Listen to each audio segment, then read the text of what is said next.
بسم اللہ الرحمن الرحیم۔ آپ کے خیال میں ہوگا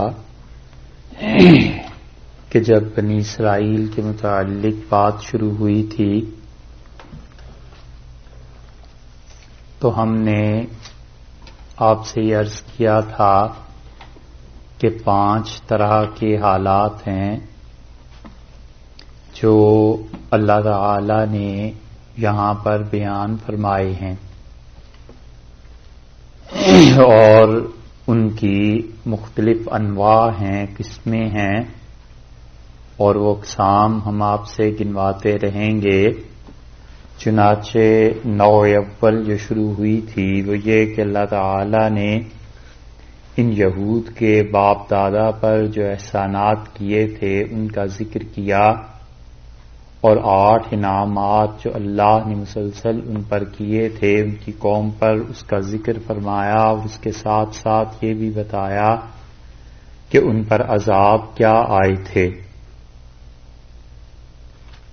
اور 2 عذاب بھی اس سلسلے میں ذکر کیے تھے۔ پھر نوع ثانی دوسری قسم کے حالات آ گئے تھے، اور ان میں ان کے باپ دادا نے جو شرارتیں کی تھیں اللہ تعالی نے اس کا بھی بیان کیا، اور وہ نوع ثانی بھی آپ کے سامنے گزر چکی کہ ان لوگوں کے آباء و اجداد جو تھے، یعنی رسول اللہ صلی اللہ علیہ وسلم کے دور کے یہودی، ان کے آباء و اجداد جو تھے ان کی 3 شرارتیں وہ بھی بیان کی گئیں کہ کس کس طرح کی حرکتیں کرتے رہے۔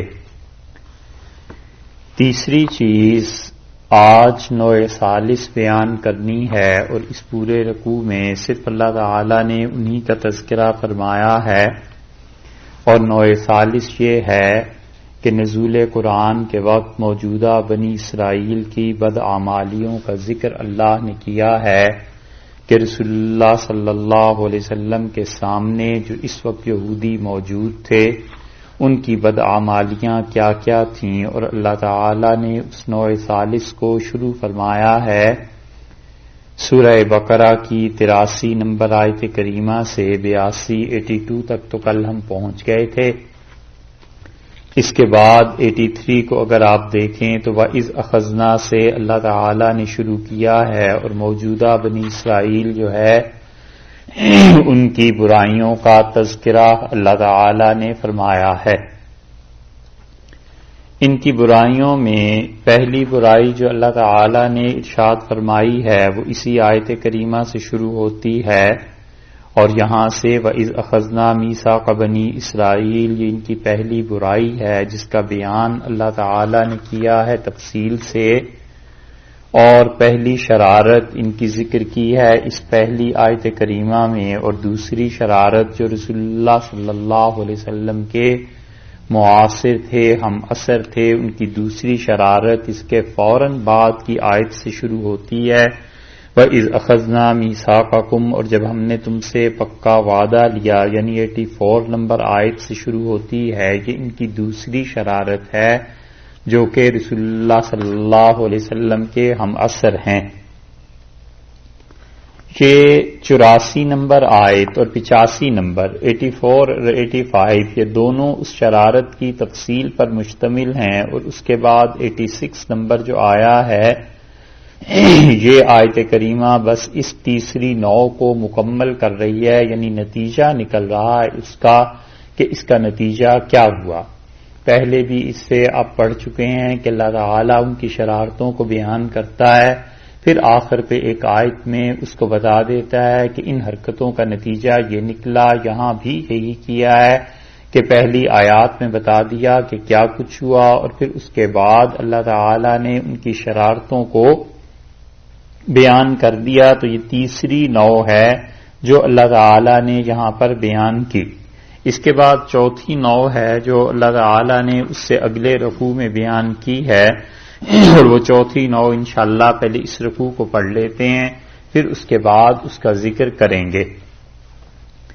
ارشاد ربانی ہے جو آیت کریمہ شروع ہو رہی ہے کہ یا بنی اسرائیل، اللہ تعالی نے فرمایا ہے کہ اے بنی اسرائیل، اور بنی اسرائیل یہ وہی لقب ہے جو ان کا پہلے سے چلا آ رہا ہے. اور اس آیت کریمہ میں اللہ تعالی نے ان لوگوں کو تلقین کی ہے اخلاقیات کی اور بتایا ہے کہ تم نے کیا کیا چیزیں کرنی ہیں، کیا اچھی چیزیں اللہ نے تمہیں دی ہیں اور تم نے ان پر عمل کرنا ہے. یا بنی اسرائیل، اے بنی اسرائیل، اب اللہ تعالی نے فرمایا کہ لا تعبدون الا اللہ، تم اللہ کے علاوہ کسی کی عبادت نہیں کرو گے. یہ لا تعبدون کے جو الفاظ ہیں یہ بظاہر خبر ہیں، یہ بظاہر خبر ہیں.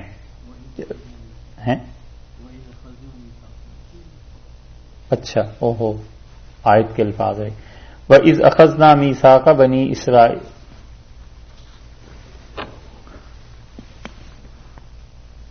اچھا اللہ تعالی نے یہاں جو بنی اسرائیل سے تخاطب ہے ذکر کیا ہے یہ بظاہر خبر کے الفاظ ہیں، لیکن حقیقت میں یہ خبر جو ہے یعنی اللہ تعالی بجائے اس بات کے کہ ایک خبر دیں اس کو اس طرح سمجھنا چاہیے کہ اللہ ان لوگوں کو امر کر رہے ہیں، حکم دے رہے ہیں. وَإِذْ أَخَذْنَا مِيثَاقَ بَنِي إِسْرَائِيلَ، اور جب ہم نے پکا عہد و پیمان لیا بنی اسرائیل سے. یہ میثاق کا لفظ اس سے پہلے بھی گزر چکا اور میثاق کا ترجمہ آپ سے کر دیا تھا کہ پختہ عہد لینا، پکا عہد اور وعدہ اور پیمان.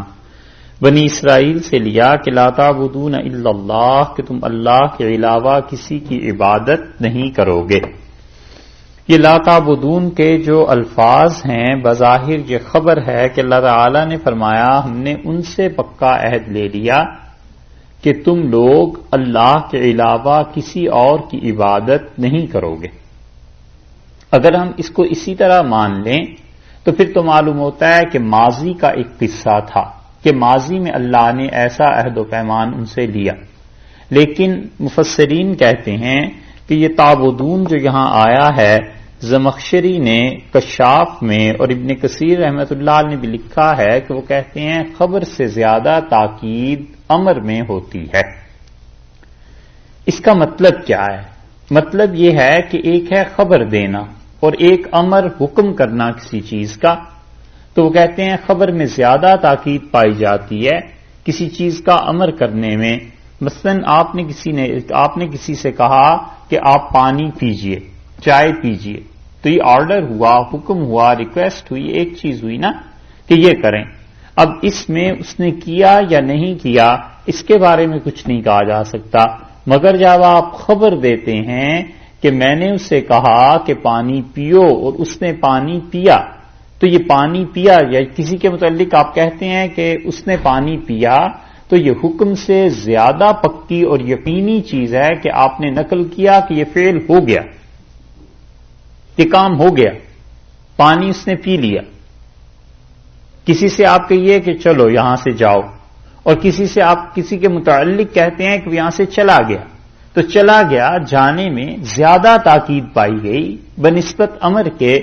تو کبھی کبھی قرآن حکم کی بات کرتا ہے لیکن تعبیر کر دیتا ہے اس کو کس چیز سے؟ خبر سے تعبیر کر دیتا ہے.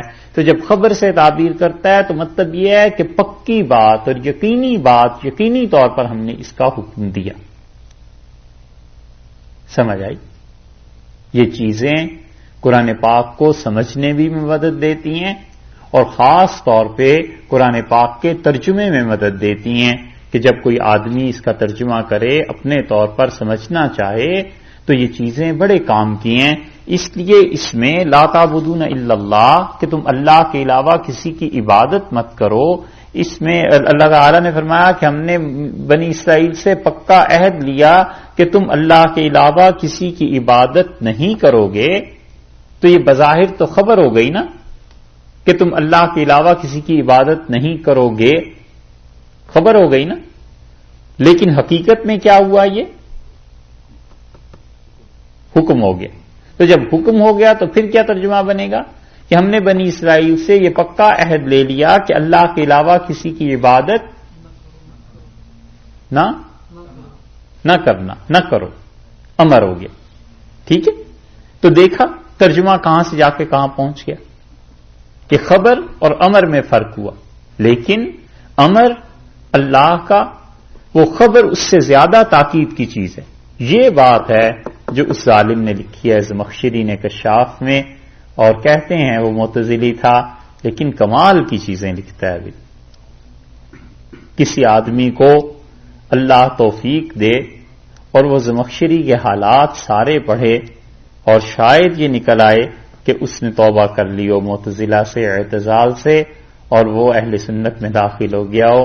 اس کی بعض چیزیں ایسی ملتی ہیں لیکن اتنا وقت کہاں سے لائیں اور اتنی زیادہ تحقیق کے لیے کتابیں کہاں سے لائیں کہ خود کریں. کاش کوئی اللہ کا بندہ اس موضوع پہ لکھتا تو ممکن ہے اس زمخشری کو اللہ نے جو قرآن کا اتنا گہرا فہم دیا تھا یقیناً خدا کا کوئی نہ کوئی فضل اس پہ ہوا ہوگا. تو فرمایا اللہ تعالی نے کہ لا تعبدون الا اللہ، اللہ کے علاوہ کسی کی عبادت نہ کرو. وبالوالدین احسانا، اور والدین کے ساتھ احسانہ حسن سلوک.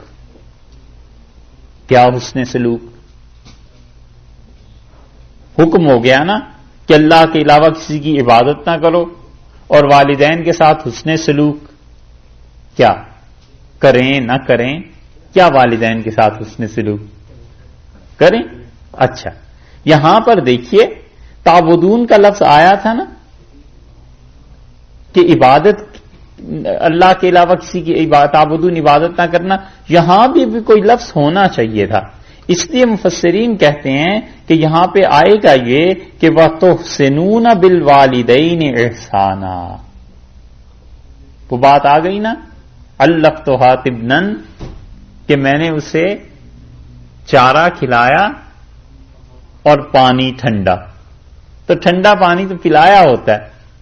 تو اس لیے والدین کے ساتھ اگرچہ وہ پوری طرح منطبق نہ بھی آئے اس جگہ پہ تو بھی والدین کے ساتھ کیا وَتُحْسِنُونَ، اور تم حسن سلوک سے کام لینا والدین کے ساتھ. یہ اب بات پوری بنتی ہے.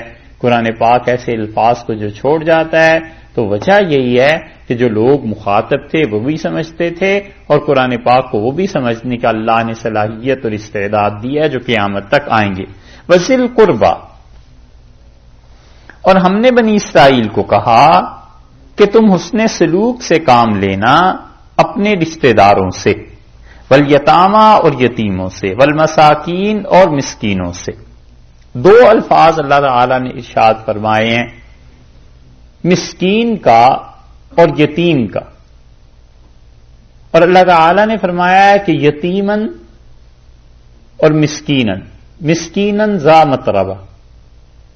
سورہ بلد میں آیا ہے نا، ارشاد فرمایا ہے کہ دیکھیے 30ویں پارے میں اس جگہ پہ سورہ بلد میں اللہ تعالی نے ایک بات ارشاد فرمائی ہے، اس سے مسکین کا ذرا اور مطلب اور مفہوم واضح ہو جاتا ہے.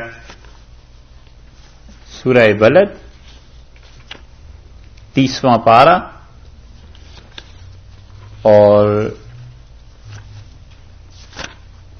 سورہ کا نمبر ہے 90.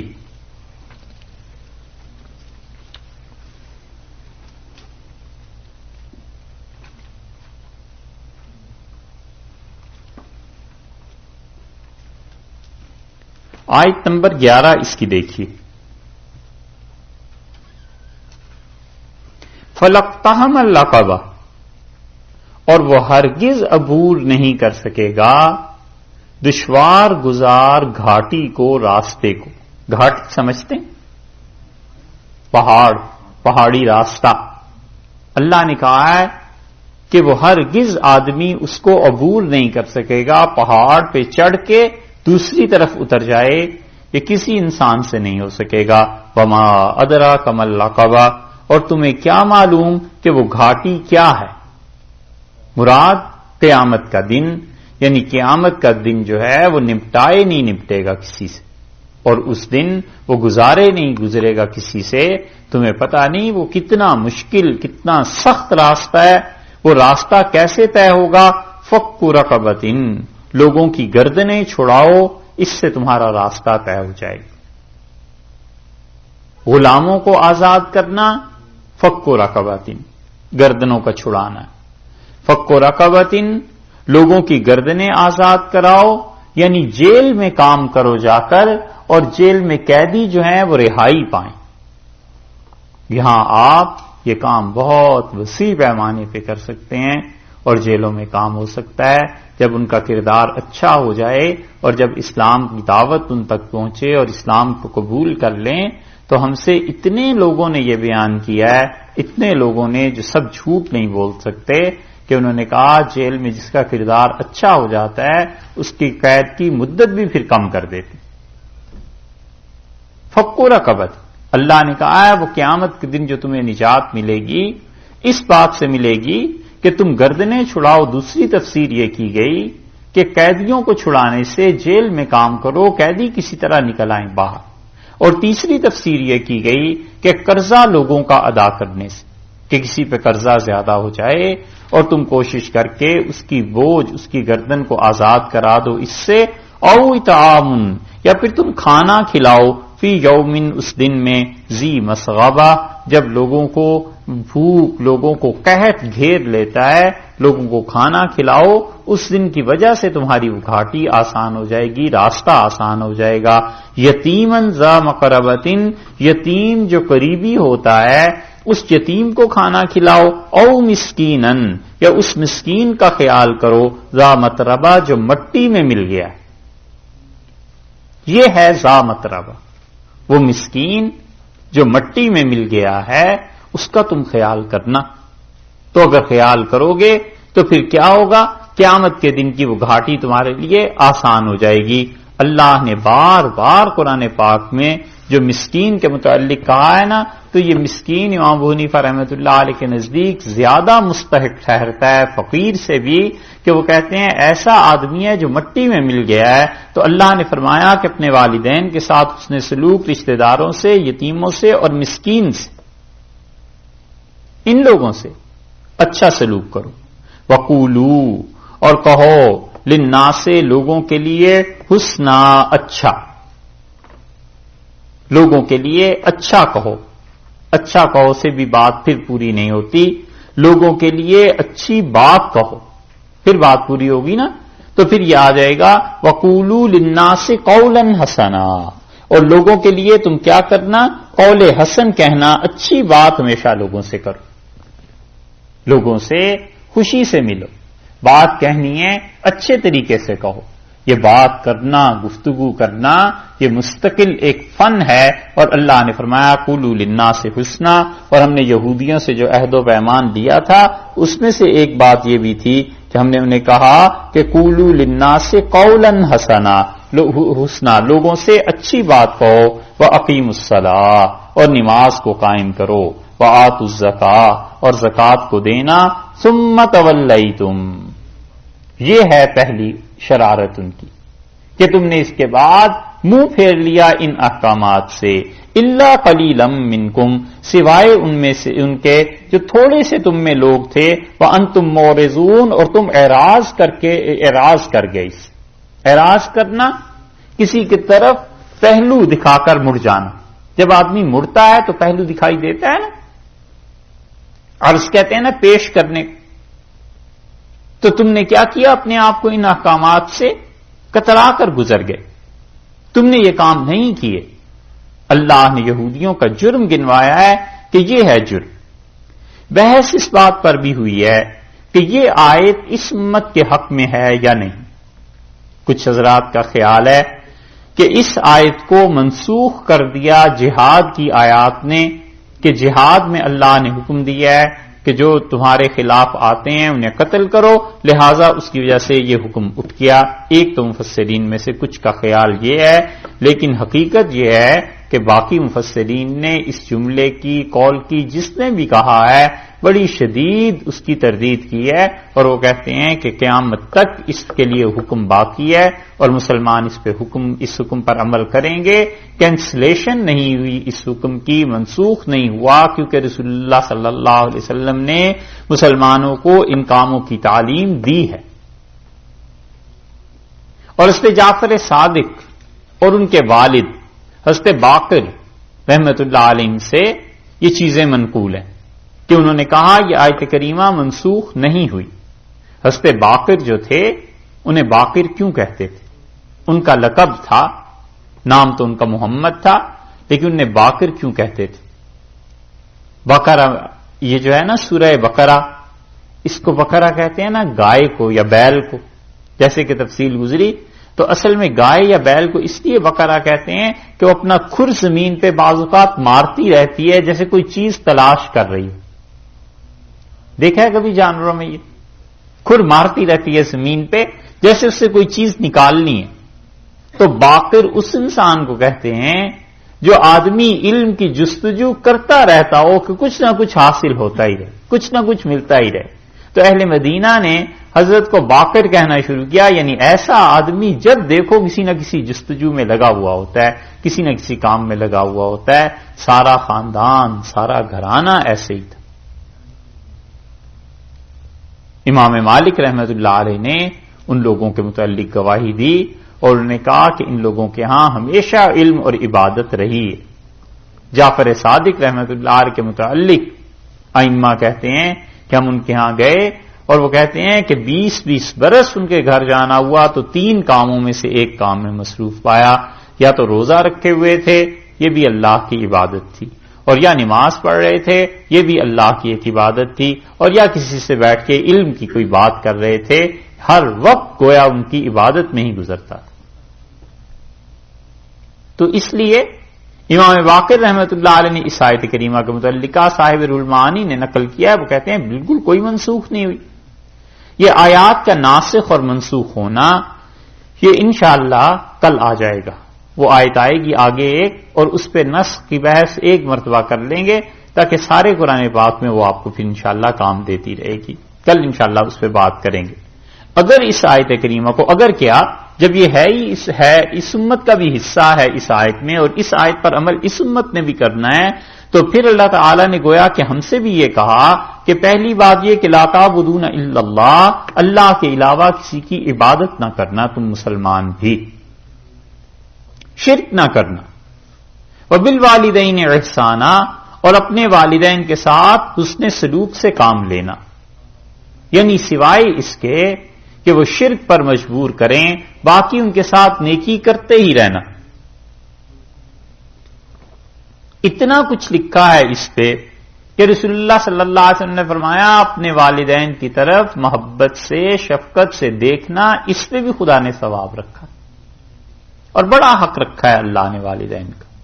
اللہ تعالی نے کہا ہے کہ تم ان کے لیے برابر دعا بھی کرتے رہو اور ان کے ساتھ حسن سلوک بھی کرتے رہو،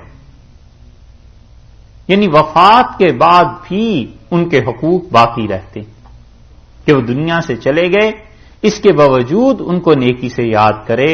اور رسول اللہ صلی اللہ علیہ وسلم سے کسی نے کہا کہ اللہ کے رسول، میں اپنے والدین کا بڑا نافرمان تھا اور مجھے کوئی چیز بتائیں، اب تو وہ دنیا سے گزر گئے، تو آپ نے فرمایا کہ تم اپنے چچا کے ساتھ اچھا سلوک کرو، اور تمہاری ماں کی جو بہن تھی تمہاری خالہ، ان کے ساتھ اچھا سلوک کرو۔ اور آپ نے فرمایا، دوسری روایت میں آتا ہے، آپ نے کہا کہ اپنے والد کے دوستوں کے ساتھ اچھی طرح پیش آنا اور اپنی والدہ کی سہیلیوں کے ساتھ اچھی طرح پیش آنا۔ اور اسی سے استنباط کر کے فقہا نے لکھا ہے کہ والدین میں سے کسی کے حق میں کوتاہی ہو گئی ہو اور وہ دنیا سے چلے گئے ہوں، تو ان کی طرف سے کثرت سے صدقہ اور خیرات انسان کرتا ہی رہے تاکہ جنت میں ان کی روح کو ان کو ثواب ملے۔ اور رسول اللہ صلی اللہ علیہ وسلم نے یہ بھی بتلایا کہ جنت میں اس کا درجہ بلند ہوتا ہے، تو وہ کہتا ہے میرے پروردگار میرے عمل تو ختم ہو گئے، تو اللہ فرماتے ہیں ولد صالح یدعو لک، یا فرشتے اس سے اللہ کا پیغام دیتے ہیں اور کہتے ہیں کہ تمہارا نیک بیٹا جو تمہارے لیے دعا کر رہا ہے نا، اس کی وجہ سے تمہارا درجہ بلند ہو رہا ہے۔ تو ان کے حقوق زندگی میں بھی اور ان کی زندگی کے بعد بھی رہتے ہی ہیں، اور اسی لیے قرآن نے بہت بڑی، اللہ نے ان چیزوں کو بہت بڑی چیزوں میں انعامات میں شمار کیا ہے کہ کسی انسان کی اولاد نیک ہو، تو اللہ نے اسے بہت بڑا اپنا انعام قرار دیا ہے، کیونکہ اولاد جب نیک ہوگی تو ماں باپ کو یاد رکھے گی نا۔ اور اس کو بھی خدا نے انعام قرار دیا ہے کہ کسی کے والدین نیک ہوں، دونوں کو، کیونکہ والدین جب نیک ہوں گے تو اپنی اولاد کے لیے بہتر سے بہتر دعا کریں گے، تربیت دیں گے، تعلیم دیں گے، یہ ہمارے لیے بھی حکم ہے. وذی القربیٰ، اور ارشاد فرمایا کہ رشتہ داروں کے ساتھ تم حسن سلوک سے کام لینا. اکثر مفسرین نے لکھا ہے کہ رشتہ داروں کے ساتھ حسن سلوک سے کا مطلب یہ ہے کہ مالی طور پر ان کی مدد کی جائے. جتنی بھی رشتہ داریاں ہیں سب کو نبھایا جائے، اور جتنی بھی رشتہ داریاں ہیں سب کو دیکھا جائے اور قائم کیا جائے رشتہ داریوں کو. اس کے الگ فضائل ہیں. اسی لیے حضرت عمر رضی اللہ عنہ کو جب وہ ایک رشتہ ملا کہ ایک لڑکی کہتی ہے اپنی ماں سے کہ امیر المومنین نہیں تو اللہ تو دیکھ رہے ہیں، تو حضرت عمر رضی اللہ عنہ نے کہا کہ اپنے بیٹوں سے کہ تم میں سے کوئی وہاں شادی کر لو، اور اپنے بیٹے حضرت عاصم رضی اللہ عنہ کی شادی حضرت عمر رضی اللہ عنہ نے وہاں کرائی تھی. تو یہ رشتے ایسی چیزیں جو جوڑنے کے، اور اس کا اتنا اثر پہنچتا ہے. اب لوگوں میں یہ بات شاید نہیں رہی. حضرت عمر رضی اللہ عنہ کو جب شہادت کا مرحلہ آیا ان کا، تو انہوں نے اپنے حساب کروایا کہ کتنا قرض میں نے دینا ہے، اور پھر حضرت عمر رضی اللہ عنہ نے کہا کہ میرا قرض تقسیم کرو، فلاں اس میں اتنا حصہ ڈالے گا، فلاں اتنا حصہ ڈالے گا، فلاں اتنا حصہ ڈالے گا. اور ارشاد فرمایا کہ اگر عمر کچھ چھوڑ کے دنیا سے جاتا تو اس کی وراثت بھی اسی طرح تقسیم ہوتی. تو اب اس کے قرض کو بھی اسی طرح تقسیم کرو تاکہ میرے رشتہ دار میرے قرض میں مدد دیں اور قرض کی ادائیگی ہو. اور یہ رشتے اسی وجہ سے باندھے ہیں شریعت نے کہ اگر یہ نظام ہوتا رائج کہ جو قرض ہے وہ بھی رشتہ دار ادا کر دیں گے، تو پھر ہوتا یہ کہ ہر کوئی ایک دوسرے کی خبر رکھتا اور کہتا بھائی یہ قرضہ نہ لو، یہ خدا کی نافرمانی کے لیے یہ کام نہ کرو، یہ جو آپ کریں گے کل کو ہم سب پر بوجھ تاوان یہ دینا پڑے گا، تو تم کیوں ایسی حرکتیں کرتے. یہ اس طرح آپس میں بند جاتی ہیں چیزیں، چیک لگ جاتا ہے نا انسان پہ، تو وہ پھر نکل نہیں سکتا اپنے دائرے سے. اس لیے ارشاد فرمایا کہ والدین کے ساتھ حسن سلوک اور رشتہ داروں کے ساتھ، والیتاما اور یتیموں کے ساتھ. یتیموں کے متعلق بھی شریعت نے یہی حکم دیا ہے، اور رسول اللہ صلی اللہ علیہ وسلم نے خاص طور پہ وصیت کی، اور آپ نے کہا مسلمانوں کے اس گھر میں کوئی خیر نہیں جہاں کوئی یتیم بچہ پرورش نہ پائے. یہ اس وقت فرمایا جب بچے کثرت سے یتیم ہو گئے تھے اور جہاد میں ان کے باپ شہید ہو گئے، تو حضرت صلی اللہ علیہ وسلم اس گھر میں کوئی خیر نہیں جہاں یتیم بچہ پرورش نہ پائے. تو پھر لوگوں نے یتیم بچوں کو لے لیا اور ان کی پرورش شروع کر دی. اب بھی یہ موقع ہے کہ ہزاروں بچے یتیم ہو جاتے ہیں اور لوگوں کو چاہیے کہ ان کی پرورش کریں. بوسنیا میں قتل عام ہوا ہے ایک طرح سے مسلمانوں کا، اور کچھ عرصے کے بعد ان سالوں میں ہم نے انگلینڈ میں خود دیکھا مسلمان بچے چھوٹے چھوٹے اتنے گورے اتنے پیارے اور خوش ہنس رہے ہیں کھیل رہے ہیں، اور اسٹیشن پہ 4000 بچے تھے. آپ سوچ سکتے ہیں کتنا مجمع ہجوم اور بچوں کی آوازیں، اور ہر طرف کوئی کچھ کھا رہا ہے، کوئی کھلونوں سے کھیل رہا ہے، سب کچھ. تو معلوم ہوا کہ جرمنی کا چرچ جو ہے اس نے ان بچوں کی ذمہ داری قبول کر لی ہے، اور یہ سب کے سب پادری بنائے جائیں. مسلمان بچوں کو لے گئے پادری بنانے کے لیے، اور پوری اس امت میں یہ احساس نہیں پیدا ہو سکا کہ ہماری اولادیں یہ جا کر کیا ہوگا. اب بھی افغانستان میں جو بچے ہیں یتیم، وہاں چرچ ہے، کام کرتے ہیں لوگ، اور مسلمان بچوں کو وہ کہتے ہیں نہیں ہوتے کافر، نہ ہو مسلمان بھی نہ رہیں. اس لیے اللہ نے کہا کہ یتیموں کے ساتھ اچھا سلوک کرو، والمساکین، اور مسکینوں کے ساتھ بھی فرمایا کہ اچھا سلوک کرو. مسکین میں وہ جو انسان اپنی ضروریات زندگی پوری نہ کر سکے. کئی قسمیں اللہ نے ان کی بیان کی، اور ان میں سے وہ بھی جس انسان کا روزگار نہ ہو. تو شریعت نے بتایا ہے کہ روزگار اس کے لیے مہیا کیا جائے، اور اس کی مدد کے بہت سے طریقے. کم سے کم یہ ہے کہ انسان دعائی کرتا رہے. اور اس کے تو کیا کہنے کہ کوئی انسان کسی کے لیے رزق کا باعث اور وسیلہ بن جائے.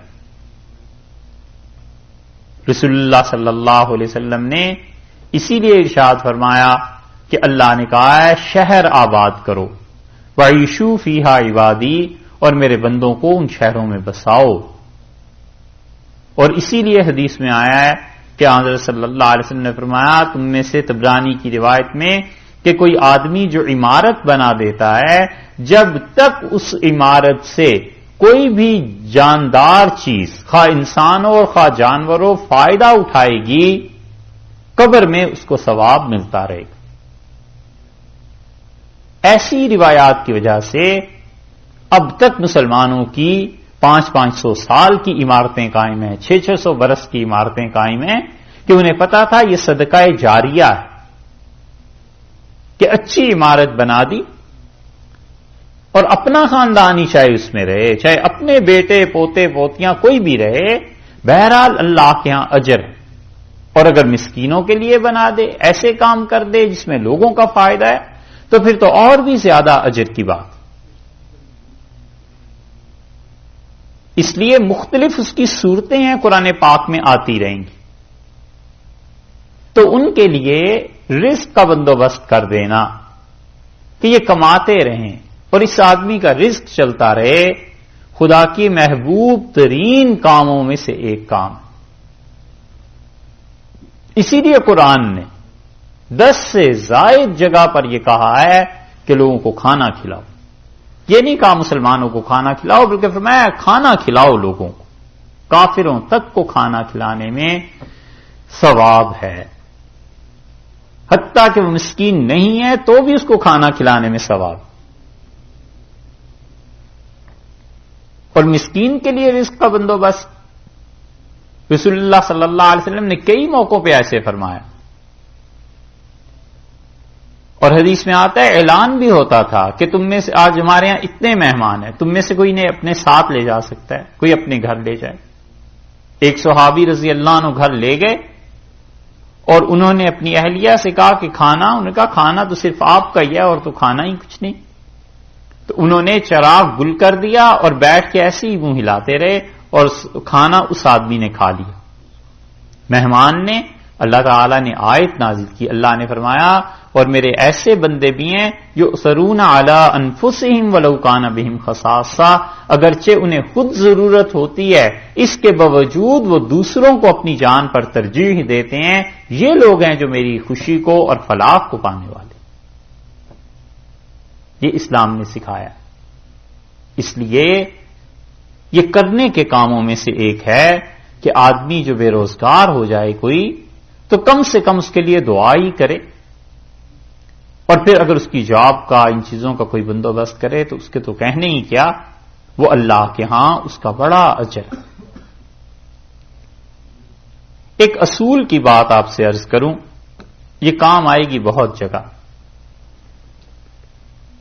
اسباب کا جو سلسلہ ہے نا رزق کا، یہ کوئی نہیں سمجھ سکتا. ہم میں سے کوئی آدمی یہ نہیں سمجھ سکتا کہ کسی بھی آدمی کو رزق کہاں سے مل رہا ہے اور کس وجہ سے مل رہا ہے، کچھ پتہ نہیں چلتا. یہ عورتیں گھروں میں جو بیٹھی رہتی ہیں کام نہیں کرتی، چھوٹے بچے جو 20-20 برس کی عمر تک کوئی کام نہیں کرتے، پہلے ماں باپ کے ساتھ، پھر اس کے بعد تعلیم ہوئی، 20 برس 22 برس 25 برس عام بات ہے، پھر اس کے بعد کہیں کمانا شروع کرتا ہے. یہ ان کا رزق کہاں سے ملتا ہے؟ کوئی اگر یہ سمجھتا ہے کہ میرے کمانے سے ملتا ہے تو وہ بچوں جیسی بات ہے، نادانوں جیسی بات ہے. تو بڑی لمبی بات، مگر صرف ایک حدیث سناتا ہوں پھر بات آگے چلے تاکہ آگے ترجمہ پڑھیں. رسول اللہ صلی اللہ علیہ وسلم مشکات میں آیا ہے کہ بارش نہیں ہوئی اور قحط پڑ گیا. ایسی صورتحال جب پیدا ہوئی تو لوگوں نے، انسانوں نے اور جنات نے اس تنگی کی وجہ سے حضرت سلیمان علیہ السلام سے درخواست کی کہ حضرت آپ اللہ سے دعا مانگیں بارش ہو جائے. تو انہوں نے ایک وقت متعین کیا کہ فلاں وقت میں فلاں جگہ چل کے سب لوگ نماز پڑھیں گے. چل پڑے. خلاصہ اس حدیث کا یہ کہ حضرت سلیمان علیہ الصلوۃ والسلام نے راستے میں ایک جگہ پہنچ کے کہا کہ واپس چلے جاؤ اور بارش ہو جائے گی. تو سب بڑے حیران ہوئے کہ اتنے اہتمام سے نکلے اور دعا بھی نہیں مانگی اور بارش بھی ہو جائے گی، یہ کیا بات ہے؟ تو حضرت سلیمان علیہ السلام نے فرمایا میں تمہیں بتاؤں، یہ دیکھو جب ہم یہاں پہنچے ہیں تو میں نے ایک چیونٹی کو دیکھا، وہ اپنے بل سے نکلی اور اس نے اپنے دونوں ہاتھ سامنے والے جو ہوتے ہیں اٹھا دیے اور اس نے کہا پروردگار، انسان اور جنات یہ گناہ کرتے ہیں اور ان کے گناہوں کی وجہ سے بارشیں رک جاتی ہیں اور بارش ہو نہیں رہی اور ہم تیری مخلوق ہیں اور ہم زمین کے اندر جل جائیں گی، مر جائیں گی، اتنی گرمی ہو گئی ہے. تو اللہ تعالی نے ان فرشتوں کو جو بارشوں کے لیے مقرر ہیں حکم دیا اور فرمایا کہ اچھا اس کی دعا ہم نے قبول کر لی اور انسانوں کو بارش دو.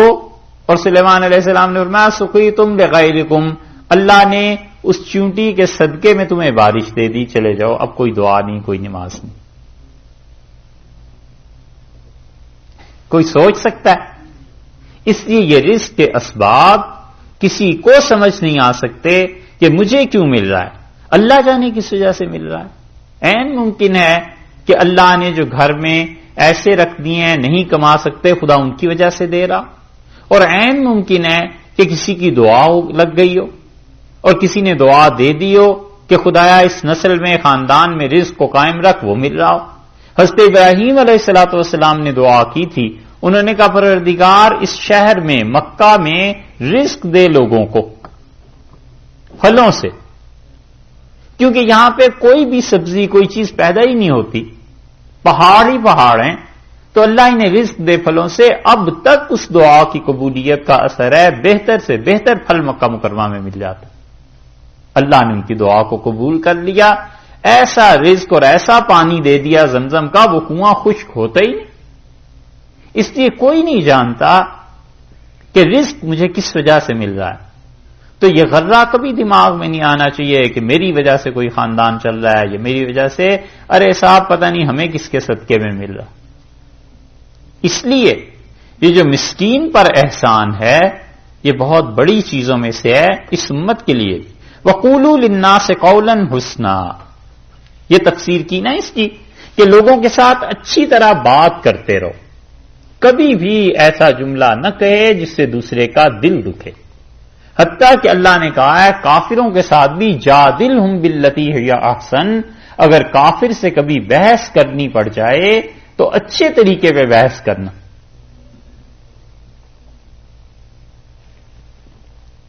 یہاں تک کہ رسول اللہ صلی اللہ علیہ وسلم جانوروں پر احسان کرو، اور جب ذبح کرنا ہو تو آپ نے فرمایا تیز چھری سے ذبح کرو، اور ارشاد فرمایا ایک جانور کے سامنے دوسرے جانور کو مت ذبح کرو.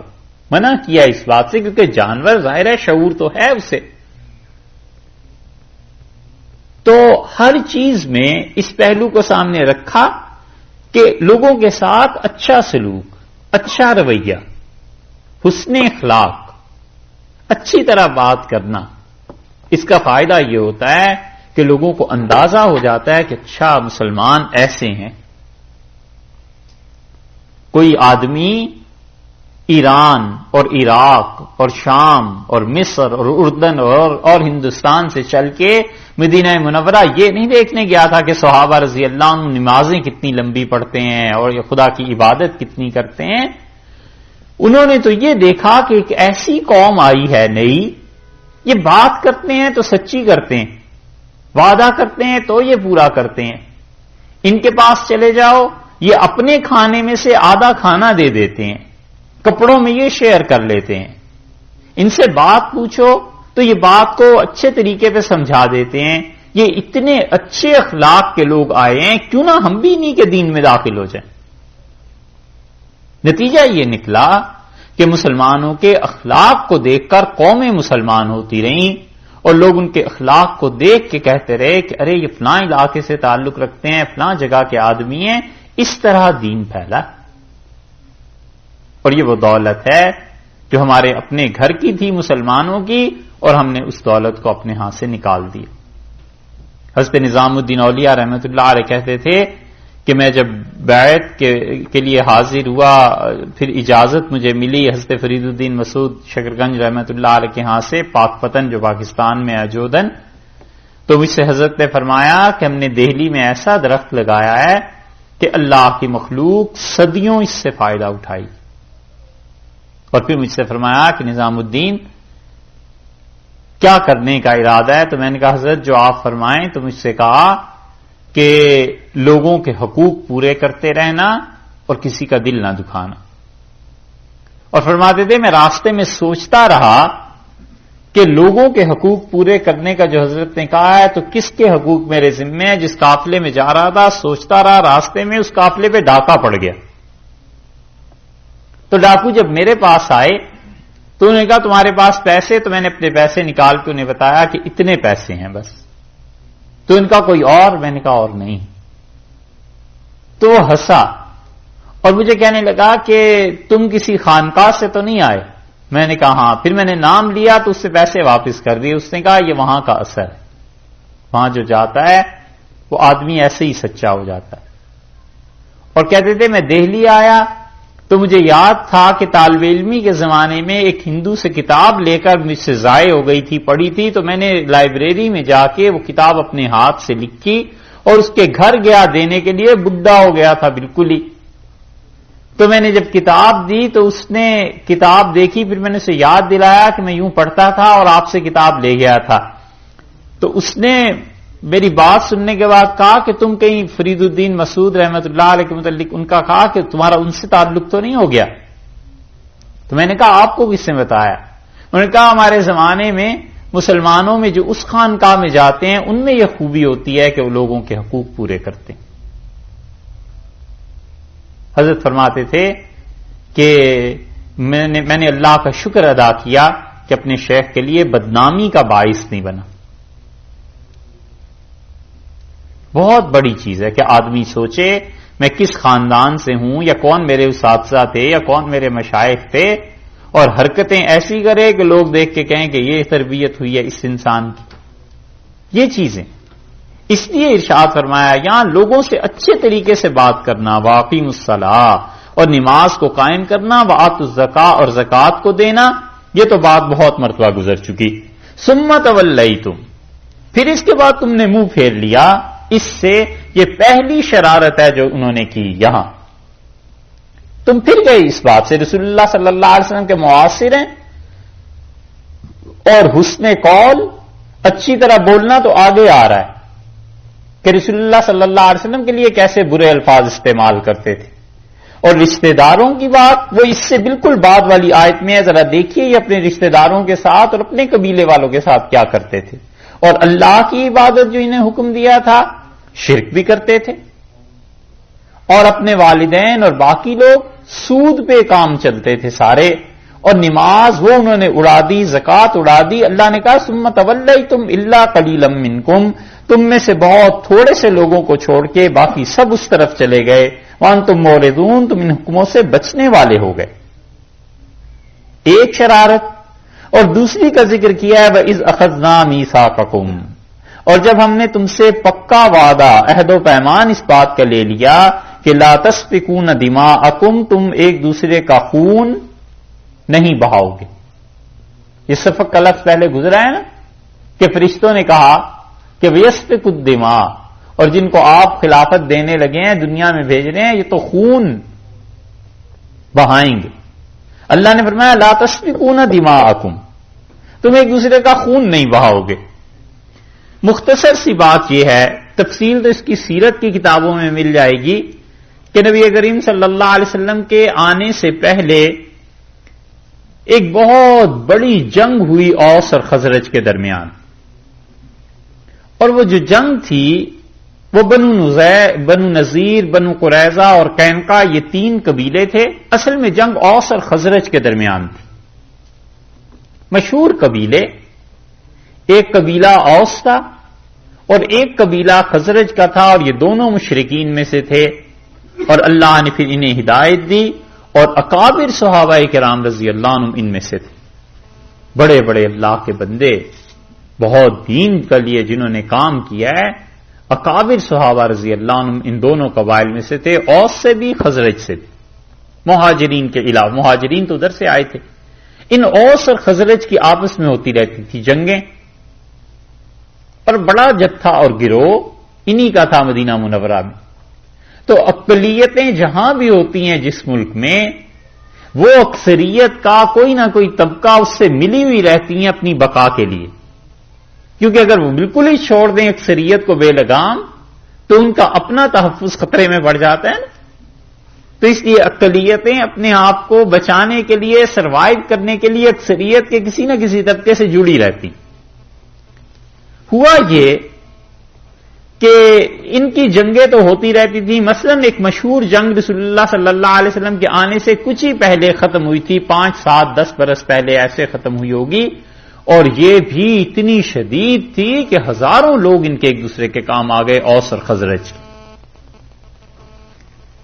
یہودی تھے اقلیت میں، 3 قبیلے تھے ان کے، ایک بنو قریظہ تھے، ایک بنو نذیر تھے، اور ایک قینقاع تھے، اور یہ تینوں قبیلے مشرکین میں کسی نہ کسی کے ساتھ لگے رہتے تھے تاکہ ہم بھی باقی رہیں۔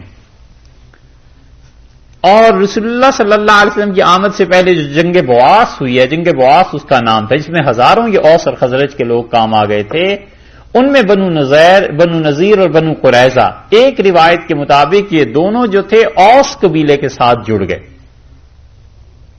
بنو قریظہ نے اور بنو نذیر نے اوس والوں کے ساتھ اتحاد کر لیا، اور قینقاع جو تھے وہ خزرج کے ساتھ چلے گئے۔ تو اب جو آپس میں جنگیں ہوئی ہیں سب کی، تو ظاہر ہے یہ حلیف بنے ہوئے تھے، یہ بھی لڑے۔ جب یہ لڑے تو یہودیوں نے ایک دوسرے کو قتل کیا، ان کے گھروں سے نکالا، اور اس کے بعد قیدی بھی بنے۔ یہ ان آیات کا پس منظر ہے، بس اتنا اگر آپ سیرت میں دیکھ لیجئے گا اس کی تفصیلات۔ اب دیکھیے ان آیات کو، یہ حل ہو جائیں گی۔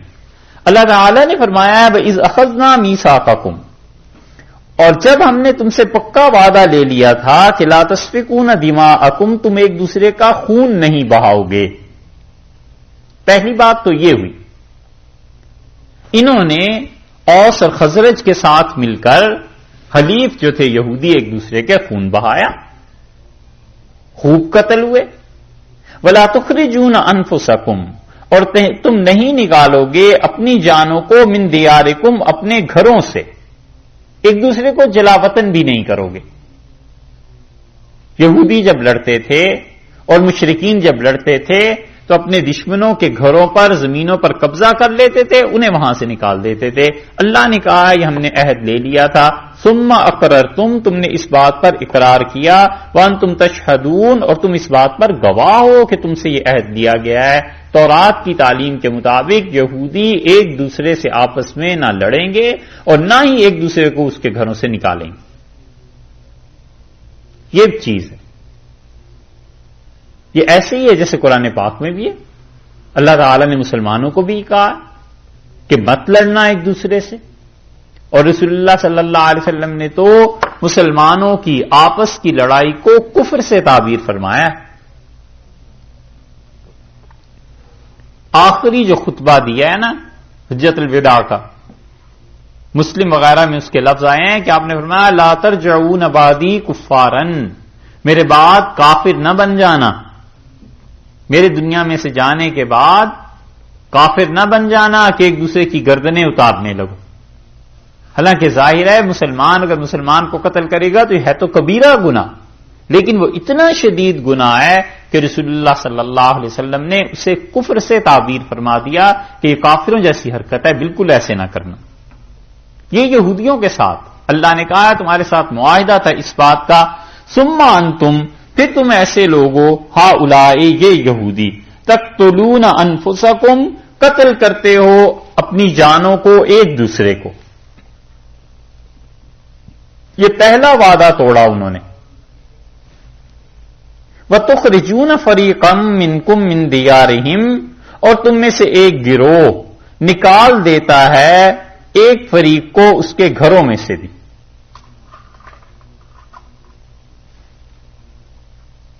دونوں گناہ ہو گئے، قتل کرنا بھی اور ایک دوسرے کو گھروں سے نکالنا بھی، جلا وطن کرنا بھی. تظاہرون علیہم، تم ان کی مدد کرتے ہو بالاسم والعدوان، اسم گناہ کے ساتھ، والعدوان اور زیادتیاں کرتے ہو ایک دوسرے پر. بنو نذیر، قینقاع اور قریظہ یہ تینوں لڑتے تھے. اللہ نے کہا ہے خون بھی بہاتے ہو اور اس کے ساتھ ساتھ ایک دوسرے کو گھر سے بے گھر بھی کرتے ہو. یہ سب کے سب تم ظلم کر رہے ہو اور مشرکین کے ساتھ مل کر گناہ میں مدد کر رہے ہو. آگے دیکھیے تماشا کیا ہے. وَإِن يَأْتُوكُمْ أُسَارَىٰ، اور جب قیدی آتے ہیں ان یہودیوں کے، ایک دوسرے کو قید کر لیتے تھے نا، تو فَادُوهُمْ، تو پھر فدیہ لے کر کہتے ہیں کہ تورات میں اللہ نے حکم دیا ہے فدیہ لے کر چھوڑنا، تو ہم تو ویسے نہیں چھوڑ سکتے، یہ تورات کا حکم ہے، ہم ماننے پہ مجبور ہیں، پیسے لاؤ ہم چھوڑ دیں گے. یہ ہے تماشا. لڑتے تھے، ایک دوسرے کو قیدی بناتے تھے. کوئی کہتا تھا صاحب یہ قیدی فلاں قبیلہ ہے، تمہارے آخر یہودی ہیں بھائی، ان کو چھوڑ دو. کہتے تھے اب کیسے چھوڑ دیں، تورات میں تو یہ آیا ہے کہ پیسے لے کے چھوڑو، تو فدیہ تو نہیں چھوڑا جا سکتا، تورات پہ عمل نہ کریں. اللہ نے فرمایا وَهُوَ مُحَرَّمٌ عَلَيْكُمْ إِخْرَاجُهُمْ، جبکہ ان کا اخراج، انہیں اپنے گھر سے نکالنا، اللہ نے اس کو بھی تو تورات میں ہی حرام قرار دے دیا تھا. تو خون کرنا اور گھروں سے نکالنا، جو دو چیزیں خدا نے منع کی تھیں تورات میں، وہ تو کر لی درست. اور فدیے کی بجائے مفت جو چھوڑنے کا وقت آیا تو کہتے تھے جی کیا کریں، تورات پہ عمل تو ضروری ہے. افتؤمنون ببعض الکتاب، اللہ نے فرمایا کیا تم کتاب کے ایک حصے پر ایمان لاتے ہو تورات پہ، وتکفرون ببعض، اور تورات کے دوسرے حصے سے کفر کرتے ہو. آدھا مان لیا جو اپنے مطلب کی بات تھی، آدھا چھوڑ دیا. وہ مشہور لطیفہ ہے نا کہ لکھنؤ میں بانکے میاں تھے اور وہ رمضان میں والدہ سے پوچھتے تھے کہ افطاری تیار ہو گئی اور پھلکیاں بھی بنا لی اور دہی آیا اور دہی بڑے ہو گئے اور پانی ٹھنڈا ہو گیا، شربت بنا لیا. ایک دن جو ماں کو غصہ آیا، اس نے کہا بانکے میاں نہ آپ سحری میں اٹھیں، نہ آپ روزہ رکھیں، نہ آپ نماز پڑھیں، نہ آپ تلاوت کریں، کوئی ڈھنگ کا کام نہ کریں، اور افطاری میں اتنی جلدی. کہنے لگے کہتی ہے آپ سچ ہیں، نہ ہم سحری کریں، نہ ہم روزہ رکھیں، نہ تلاوت کریں، نہ نماز پڑھیں، تو کیا افطاری بھی چھوڑ دیں، بالکل کافر ہو جائیں.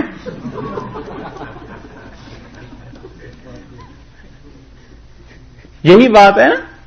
افتؤمنون ببعض الکتاب وتکفرون ببعض، تم خدا کی کتاب کے کچھ حصے کو مانتے ہو اور کچھ حصے کو چھوڑ دیتے ہو. جہاں فدیہ لینے کی باتیں ہیں وہاں تو تورات پہ عمل کرنا ہے، اور جہاں فدیہ نہیں ہے وہاں اور وہ جو قتل ہے اور جو لوگوں کو گھروں سے نکالنا ہے وہاں تورات پہ عمل کیوں نہیں کرتے. یہاں الکتاب سے مراد تورات. فما جزاء، اللہ نے کہا ہے پھر کیا سزا ملنی چاہیے. من یفعل ذلک منکم، من یفعل جو کوئی فعل کرے یعنی کام کرے، ذالک ایسا، منکم تم میں سے جو بھی ایسی حرکت کرے نہ یہودیوں، پھر اسے کیا سزا ملنی چاہیے. الا خزی فی الحیات الدنیا، سوائے اس کے کہ دنیا کی زندگی میں وہ ذلیل ہو جائے، رسوا ہو جائے. اور یہ رسوائی چند سال کے بعد پوری بھی ہو گئی. رسول اللہ صلی اللہ علیہ وسلم پہ اللہ نے کی چیز نازل کی تھی اور بنو نذیر جو تھے وہ جلا وطن کر دیے گئے. بار بار سازشیں ہو رہی تھیں، یہاں تک کہ انہوں نے منصوبہ بنا لیا کہ رسول اللہ صلی اللہ علیہ وسلم کو شہید کر دیں. اور حدیبیہ میں انہوں نے یہ طے کر لیا تھا غزوہ خندق کے بعد کہ اب لڑائی مسلمانوں سے بدر میں ہوئی وہ جیت گئے، احد میں ہوئی مسلمانوں کا جتنا کچھ بگاڑنا چاہیے تھا اتنا ہم بگاڑ نہیں سکے. خندق میں محاصرہ ہوا اور اٹھ کے چلے گئے، شہر میں داخلے کی نوبت ہی نہیں آ سکی.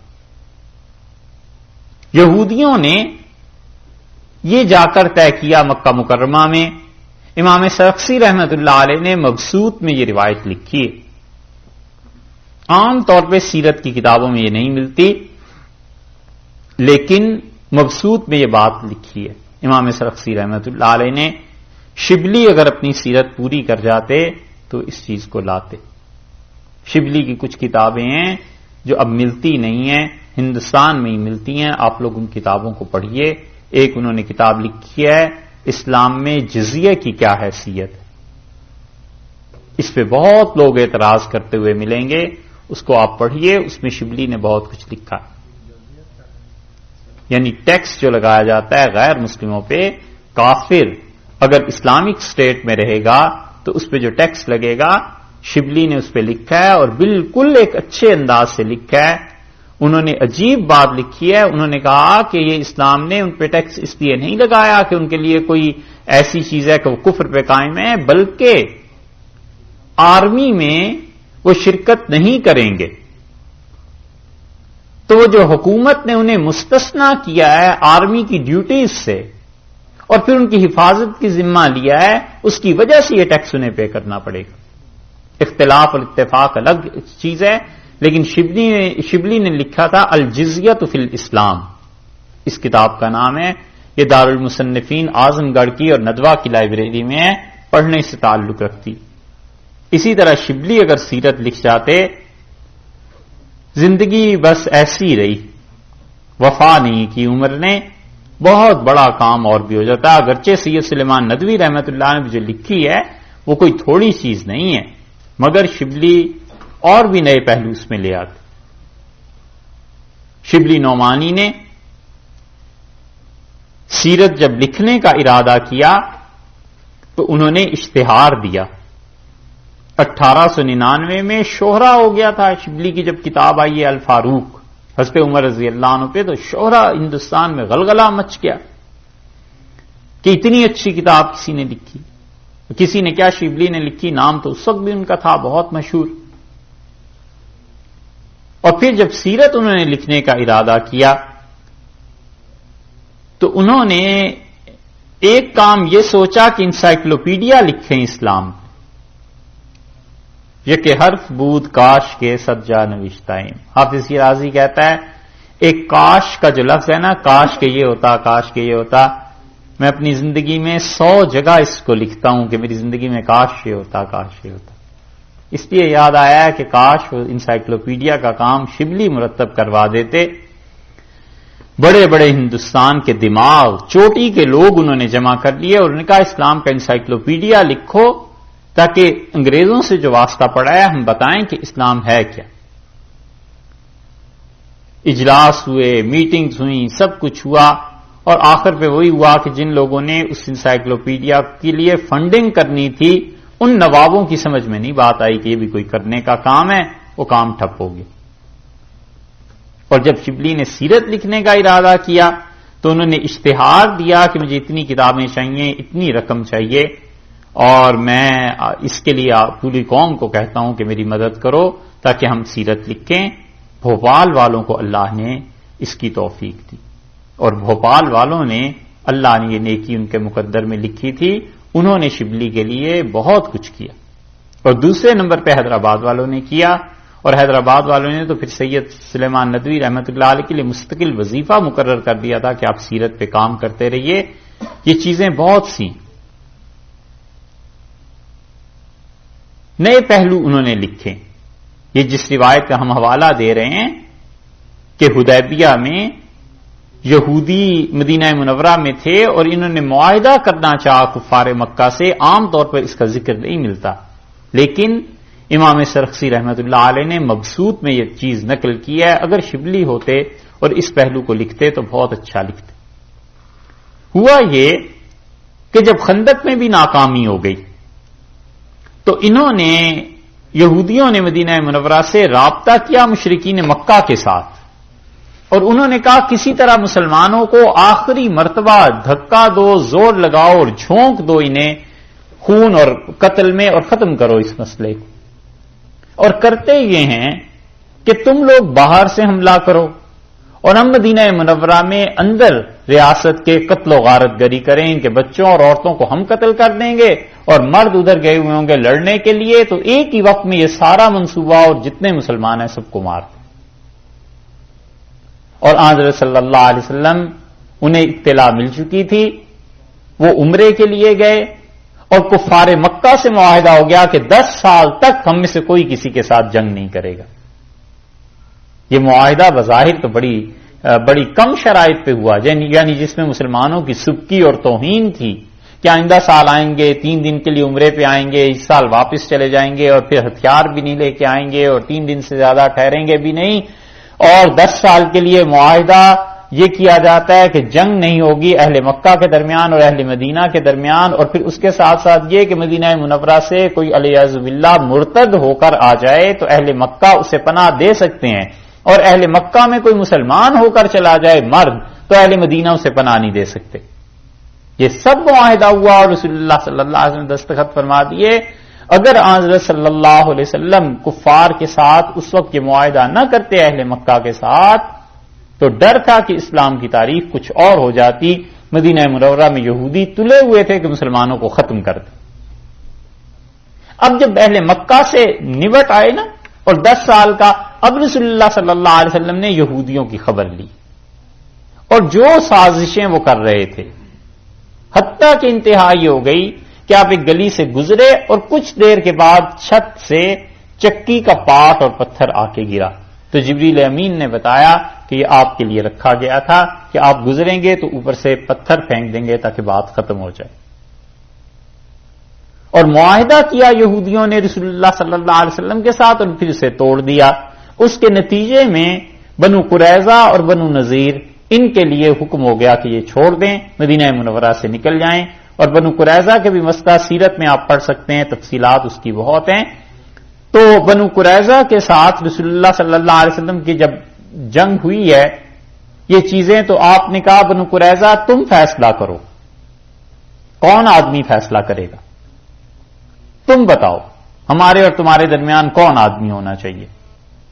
انہوں نے استسعاد رضی اللہ عنہ کا نام لے لیا، کیونکہ استسعاد رضی اللہ عنہ جو تھے وہ پرانے مدینہ منورہ کے رہنے والے تھے، ان یہودیوں کے ساتھ ان کے تعلقات تھے، آنا جانا تھا، کاروبار تھا، تو یہودیوں نے کہا سعد جب فیصلہ کریں گے ہمارے بارے میں تو یہ بڑی نرمی کا فیصلہ کریں گے۔ یہ خود انہی کی چوائس تھی۔ حضرت صلی اللہ علیہ وسلم نے فراخ دلی ان کی ملاحظہ ہو کہ دشمن کو بھی کہا کہ تم بتاؤ کون تمہارا فیصلہ کرے۔ جب نام حضرت سعد رضی اللہ عنہ کو آیا تو آپ نے فرمایا ہمیں منظور ہے۔ سعد رضی اللہ عنہ نے فیصلہ کیا اور انہوں نے کہا ان کے تمام وہ لڑکے مرد جو لڑنے کے قابل ہیں سب کو قتل کر دیا جائے۔ جب یہ فیصلہ ہوا ہے تو یہودیوں کے تو ہوش اڑ گئے، اور رسول اللہ صلی اللہ علیہ وسلم نے فرمایا سعد اللہ کی قسم یہ وہ فیصلہ ہے جو اللہ کے ہاں آسمان پر بھی ہوا تھا، تمہارا اجتہاد اس فیصلے سے مل گیا۔ اب ہمارے زمانے میں جو یہودی سیرت کو لکھتے ہیں وہ یہ اس بات کو نہیں لکھتے، اسی بخاری سے، اسی مسلم سے، اسی مسلمانوں کی تاریخ سے، اسی رسول اللہ صلی اللہ علیہ وسلم کی سیرت سے ثابت کرتے ہیں کہ یہودیوں کو قتل کر دیا گیا۔ اسی سیرت میں، اسی بخاری مسلم اور ہر جگہ جو یہ لکھا ہوا ہے کہ چوائس تمہیں دی گئی کہ تم منتخب کرو جس کو بھی اور ہم دونوں اس کے فیصلے کو مان لیں گے، یہ روایت نہیں لکھتے۔ حالانکہ سوچا جائے تو جن کتابوں سے وہ مواد تم لے رہے ہو، میٹیریل لے رہے ہو، انہی کتابوں میں یہ لکھا ہے، وہاں بھی وہی حرکت ہے کہ فتؤمنون ببعض الکتاب وتکفرون ببعض، کتاب کے ایک حصے کو لے لیتے ہیں، ایک حصے کو چھوڑ دیتے ہیں۔ یہ ہیں حرکتیں۔ تو اللہ نے جو کہا ہے کہ فما جزاء من یفعل ذلک منکم، تم میں سے جو بھی تورات کے ساتھ ایسے کر رہا ہے اس کی سزا کیا ہونی چاہیے سوائے اس کے کہ خزی فی الحیات الدنیا، دنیا کی زندگی میں رسوائی آئے۔